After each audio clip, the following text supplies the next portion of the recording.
صلو علی الحبیب صلی اللہ تعالی علی محمد صلی اللہ علیہ وسلم۔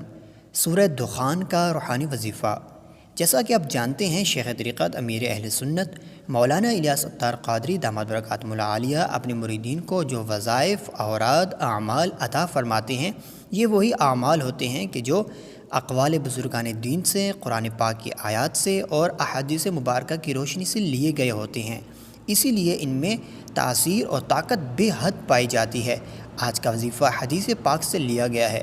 شیخ طریقت امیر اہل سنت اپنی مایہ ناز تعنیف میں فرماتے ہیں، حضور اکرم صلی اللہ علیہ وسلم کے حدیث پاک کا مفہوم ہے، جو کسی رات میں سورہ دخان پڑھے گا تو صبح ہونے تک 70,000 فرشتے اس کے لیے دعائیں مغفرت کرتے رہیں گے۔ دوسری حدیث میں ہے، جس نے شب جمعہ میں سورہ دخان پڑھی اس کی مغفرت کر دی جائے گی۔ تیسری حدیث پاک میں ہے، جو جمعہ کے دن یا رات میں سورہ دخان پڑھے گا، اللہ جنت میں اس کے لیے گھر بنائے گا۔